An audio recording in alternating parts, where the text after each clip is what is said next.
This show does not constitute legal advice and is for educational purposes only. We are always available to field questions. However, until you have entered into a written agreement, your communications are not confidential and we are not acting on your behalf. Hi, I'm Sarah Holland. Welcome back to Man vs. Land. And today we're talking all about solar. And I will have my guests go ahead and introduce themselves so we can get started today. My name's Caden Burns. I live in Samerton. I've been doing construction for about 6 years now, and I wanted to get into solar because I wanted to help the economy and help people save money. My parents have been off-grid for my entire life. They built their own house, they made their own solar system, and they've saved around $50,000 so far because of that. And I just thought it was really cool and wanted to get into it. So that's why I started this business. My name is Jason Plant. I've been an entrepreneur for my entire career, and this is actually my third company, but all of my companies have kind of revolved around this idea of social entrepreneurship, which is the idea of using business as a force for good. So when we founded Green Lightning Energy, we saw a real opportunity to do this with solar because my mom actually wanted to get solar and found that it was far too expensive for her as an everyday homeowner. So we set out on the mission to make solar actually affordable for the everyday homeowner. And as we set out to do this, we found that we were able to quite easily accomplish that. And what really drives us with this mission is not only saving people even more money by making it affordable for them to use solar, but also the fact that the more people that get solar, the better it is for the environment, because solar reduces your carbon footprint of your home by like 95%. So we're really excited about solar. Thank you for having us and excited to have this conversation. Oh, I'm so excited that you guys are here. So first, actually, I wanted to start off with you and ask you questions about living like off solar and off grid for, for all of that time. Like, what was your experience like? So, yeah, that's a good question. So I was too young to remember the start of it because they built their own house and we live about a quarter mile away from the road. So it was going to be much more expensive to get the grid up to the house than put solar there. And they were going to, spend money every month on electric. So it was kind of a no-brainer. So it isn't that bad for me. It's not really any different. Obviously, it's all I've known. Mm-hmm. But, I'll go to other people's houses and it doesn't really seem any different, Yeah. There's nothing that I can't have. I can watch TV for 3 hours. It's not like I'm going to run out of power. So, yeah, and I mean, that's 20 years ago. The technology has improved so much now that, it would be, you could have batteries that could run your house for 3 days, even if you didn't have sun. So back then, we have a generator in case if there's no sun for more than a day, then we'd need to run that. But with the batteries they sell now, you could easily run a house for 2 or 3 days, even if you're not getting sun. Oh, I love that. Yeah. Yeah, and most of the systems that I've been exposed to in the last couple of years have been those, very modern homes that have the battery storage and then the generator backup and then propane for, whatnot. Yeah. And nothing is lacking. Nothing is lacking at all. So what are some of the misconceptions that you guys are hearing relative to solar, and why folks seem to, in my industry, they find it very scary. They're like, oh no, like, how do we get tied back into the grid? I'm like, but why would you do that? It seems like an unnecessary expense. So what are some of the hurdles or misconceptions you have each heard? Yeah, well, I would say the first one that we hear quite often, which Caden kind of addressed, is the fact that, I might run out of power. I have to be careful about how I use the energy. And truth be told, if your system is sized properly, that's never really a concern. And like Caden was saying, you wouldn't really notice the difference. If you want to make a massive upgrade to your home or add things like 3 hot tubs or whatever it is that takes up a lot of energy, then you might want to add some battery capacity. But overall, you're not going to notice a major difference in lifestyle if you size it properly. And some people choose to undersize it and just take the dive in and use less energy, but you don't necessarily have to do that. So that's kind of the one thing I hear a lot, and it doesn't have to be that big trade-off that people make it out to be. Yeah, very true. And with all of these crazy storms that we've been having, as kind of the environment changes a little bit, I am never worried when I go to an off-grid home. I know that there's going to be power, which is kind of nice. So when you begin talking with folks about the idea of solar, well, first of all, when folks reach out to you to ask you questions or to begin the process of getting solar, what are some of their questions that they ask? Great question. Yeah, it depends on the person. We have run into some people. We saw a woman last week, and she went online and she had wrote down like 20 different questions that she had found just online. And a lot of them were like some of the myths about solar. She's like asking about basically everything people have put that you should be concerned about, and a bunch of stuff that she shouldn't even be worried about. And we answered all her questions and she was very happy. But yeah, she was worried about like if there's no sun, if she's not going to have power. And I was explaining she's still hooked up to the grid, so you make more power some days and less other days, but you're making extra power on those days that you get credits for that you're using on the other days. So it all evens out. So she really had nothing to lose there.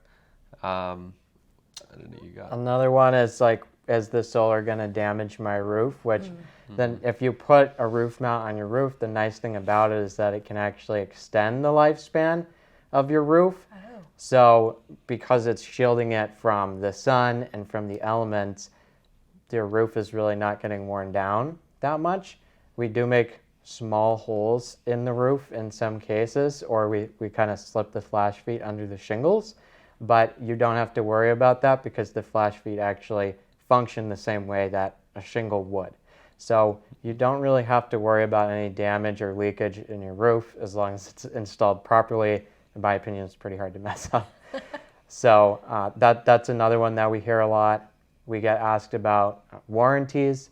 If you're getting solar panels from a good provider and a good manufacturer of the panels, you should have warranties up to 25 years.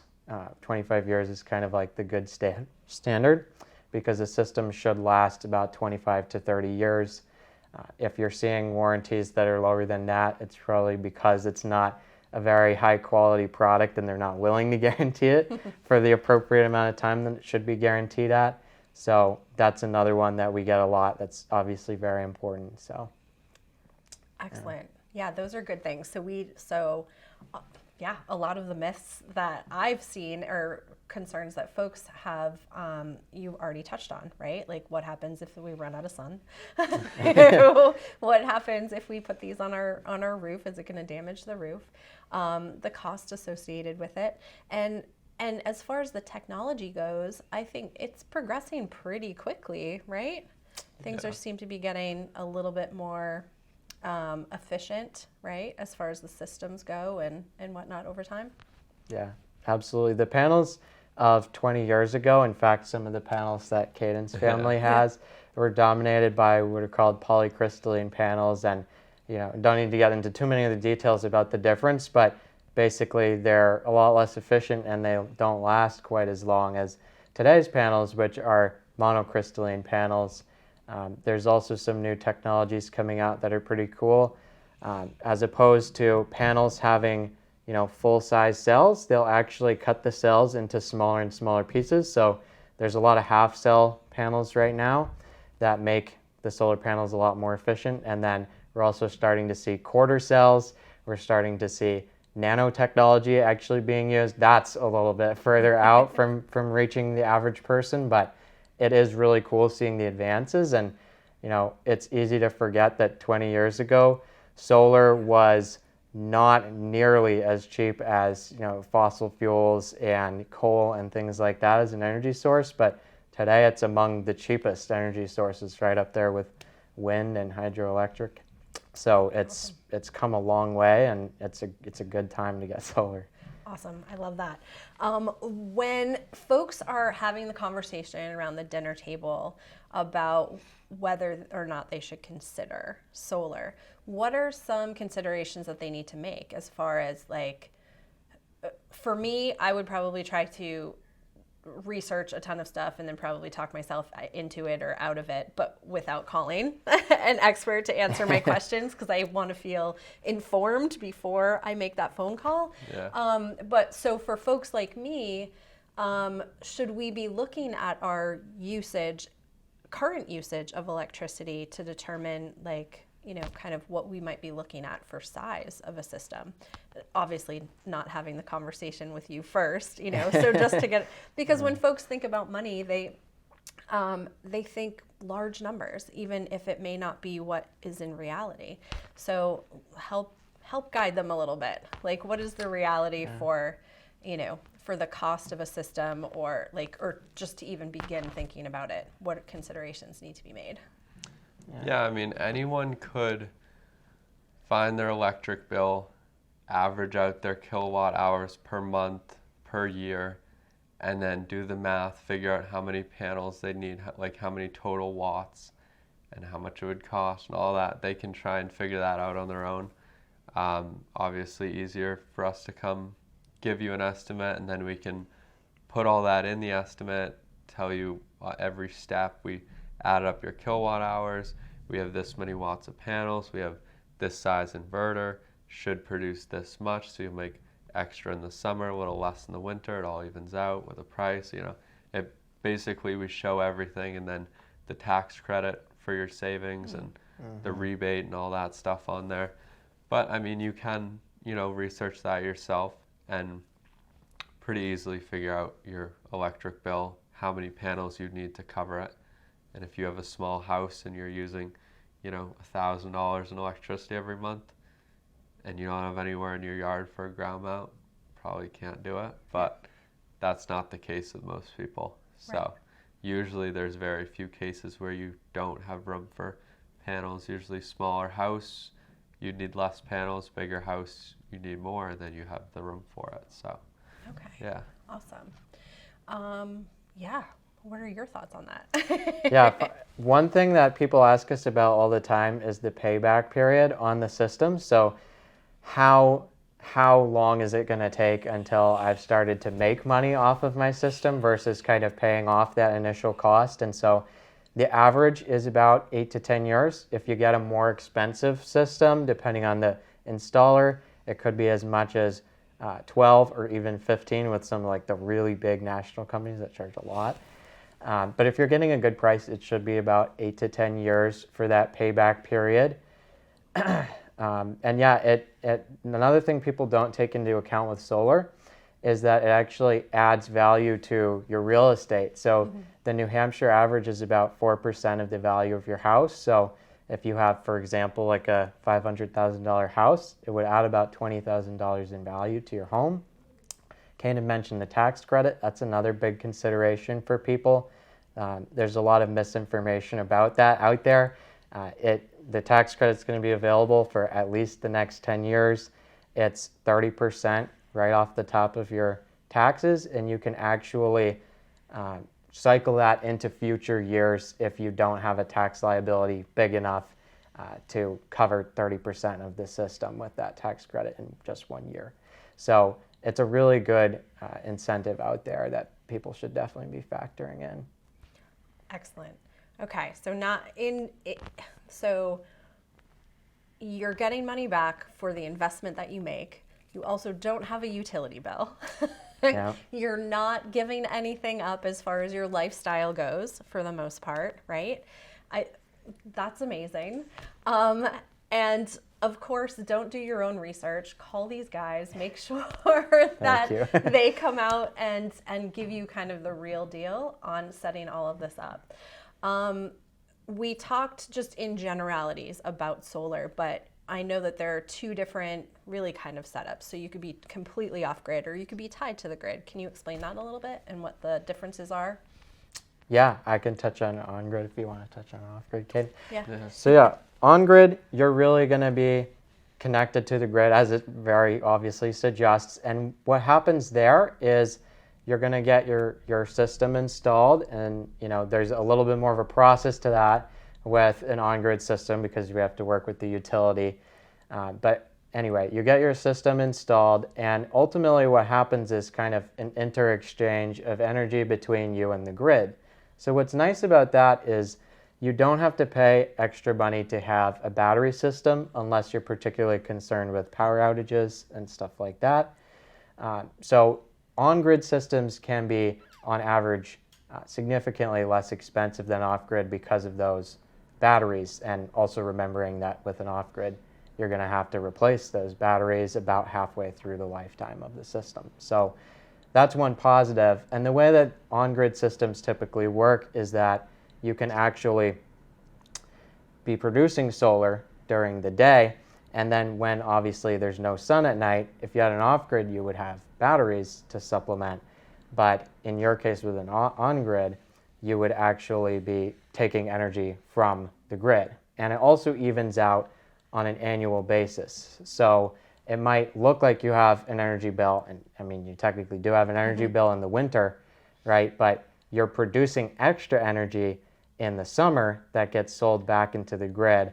So it kind of, with a year-round basis, ends up that you are paying just about zero for your electric bill, even though you are technically connected to the grid, and you do pay a little bit in the winter due to the fact that there's less sun happening in the winter. So that's kind of the calculus with the on-grid system, if you want to touch on off-grid. Yeah, one more thing about that is we did this system a couple months ago, and the person got about 3 times the panels that they needed. Mm-hmm. So they're getting about $1,500 check from the utility company every year. Just once a year, you don't get it every month, but at the end of the year, whatever balance you have, they'll give you a check for. So they're saving about $100 a month plus making $1,500. So they're saving about $2,700 every year on electricity. So their $20,000 system pays off in 8 years. So that's beautiful. You can also do that. The payoff would be similar if they just got the less panels to cover their bill. Mm-hmm. But that way, overall, out of the 25 years, you'll make more money because then you're making money afterwards. So that right. You can also do that too. Because you are your own utility company at that point, and you're feeding it into the grid, helping the community. Exactly. Yeah, so the difference with the off-grid is obviously you need batteries, which can be expensive. Sometimes you'll spend newer batteries today. You can spend, $5,000 or $10,000 for your battery, but it's a nice big battery that'll power your home for at least a full day, maybe more. Mm-hmm. And, that's maybe 1/3 of the price of your whole system. So it's a good chunk, but you don't have to pay the $20 or $30 a month base fee that the utility charges. So even someone who has solar but is tied to the grid, they're paying the $20 to $30, which you can pay out of your credits, but you need to make a little more to pay that fee. So you're not paying that fee, you're not dealing with the utility company, you're not losing electricity, because if you're hooked up to the grid with solar, you'll still lose power when they do, because you don't have a backup system. Mm. So with the batteries off-grid, that's when you don't lose power. Like, I have never lost power my whole life, because I don't even know what that would be like, because I've just never. We've That's always incredibly had rare, especially around here. Yeah. And if you're getting a new home, the other thing about off-grid is it can actually be less expensive in that case, because when you're building a new home from scratch, you have to pay the utility to actually run the line down to your house. And so that can cost as much, or often it's a lot more than getting a battery system and just going off grid. So that's another thing to take into account. Like in specific circumstances, it can be actually a lot cheaper to be doing an off-grid system versus an on-grid. Yeah, absolutely. I had some thoughts that have already come and gone out of my brain. But I think this conversation is going to continue as far as the public's interest in having solar and reducing their overall costs, their carbon footprint, all of those fun things. It still can be very complex for folks to grasp the concept. I think that's where I was going with my thought. To be able to grasp that concept. Once a system is installed, because I have the honor of representing 2 properties that are off-grid currently, and every buyer that comes in, they love the idea of it, but when they look at the system and they're just like, I don't know what any of that is.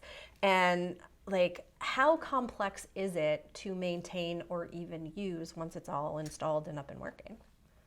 It's quite simple to to maintain. There's very little maintenance required on them at all. A lot of people actually ask us about snow and how that works. And certainly there are times where it will be cloudy and it snows on your panels, and there might have snow on them for like a few days at most. But generally what will happen is it will snow, and then as soon as the sun comes out, the panels will start heating up from the sunlight, and the snow just slides right off because the underlayer has melted into water. So, and the other thing, people say you need to clean your panels. Typically in New Hampshire, it's quite rare that you would have to do that because we have a lot of precipitation in our area. I'd say if you lived somewhere like Arizona, for example, in that case, you might want to consider cleaning the dust and whatnot off of your panels, but because we have a lot of precipitation, not really an issue. So in terms of maintenance, if you have a good inverter, it will actually tell you if parts of your system are breaking down and need to be replaced. So all you need to do is kind of get that app. Usually it's either a company called Enphase or SolarEdge.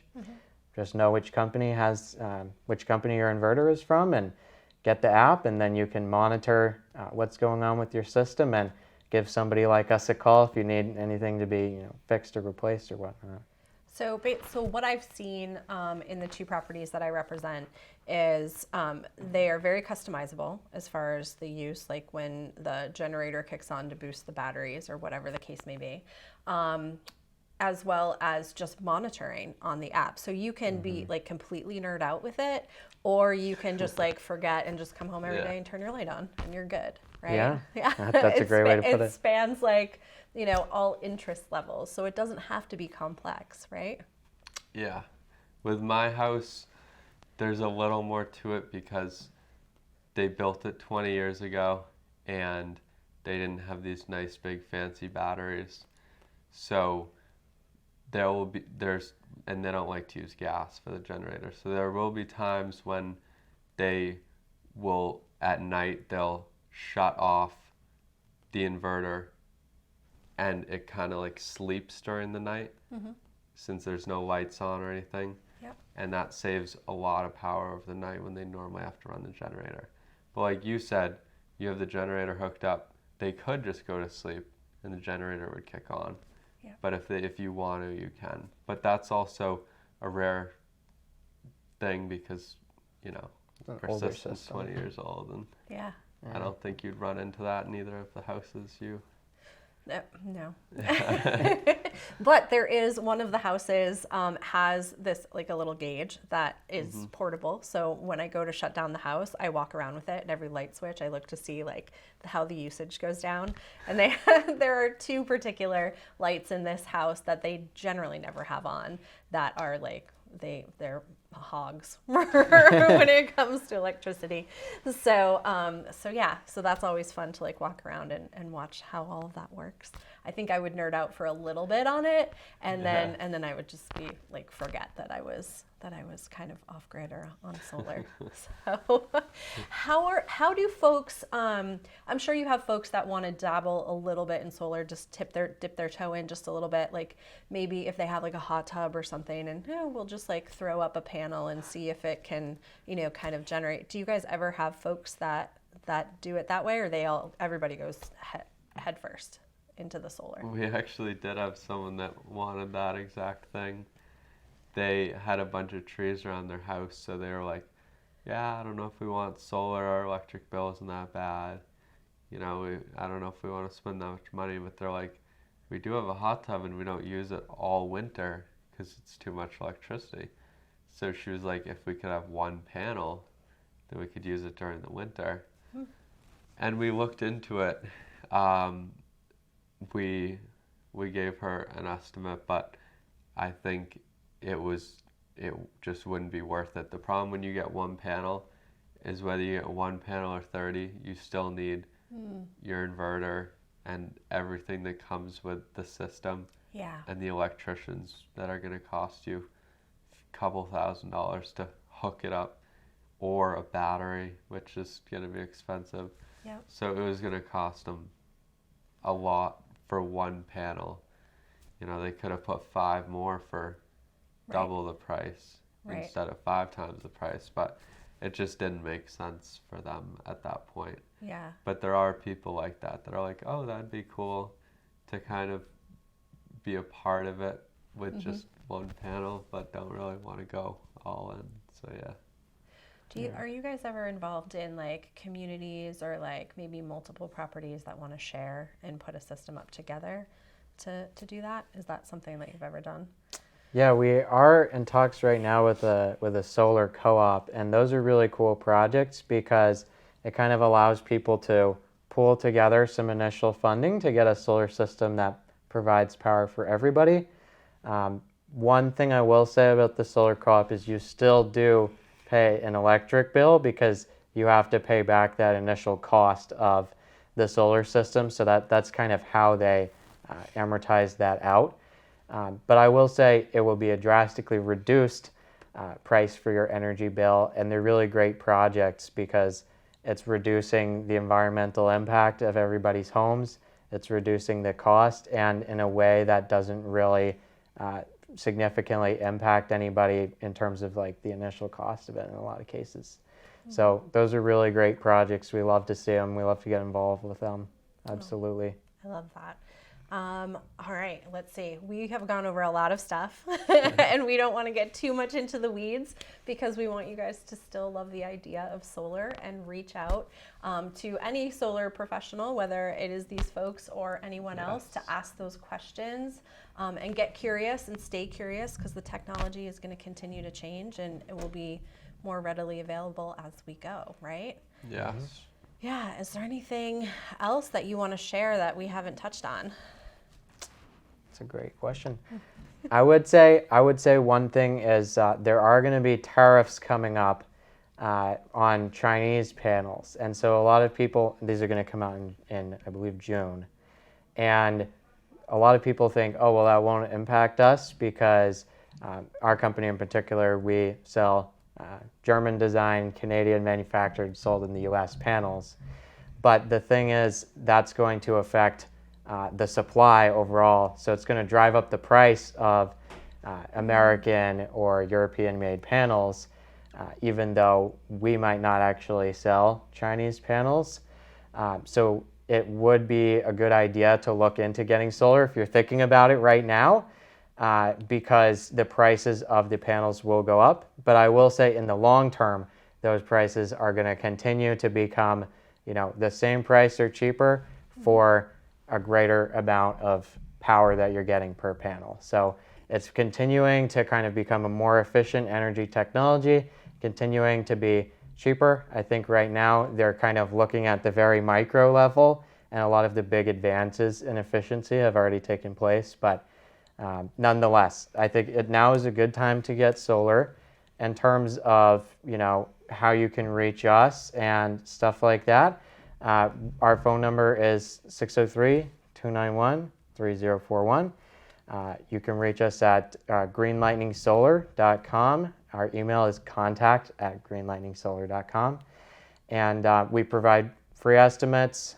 We have financing options. We use the same high quality systems as national and large company providers, but just give homeowners a better deal. It's really that simple. So Yeah. Please feel free to reach out. Thank you so much for joining us. From the real estate side of things, we're not as progressive as the solar industry is when it comes to financing of properties that have solar. Of course, those that are still tied to the grid are a little bit easier to get financing through.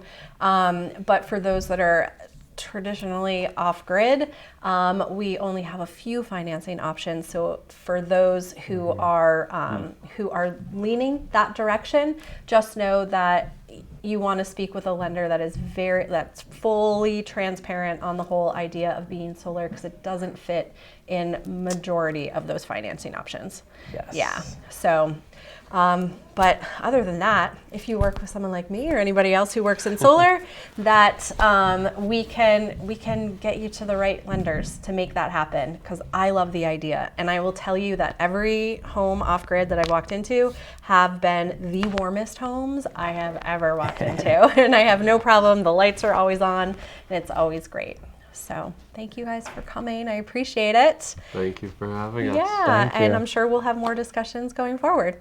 That sounds great. Yeah, thank you. And thank you to all of you for joining us here on Man vs. Land, and we'll see you next time.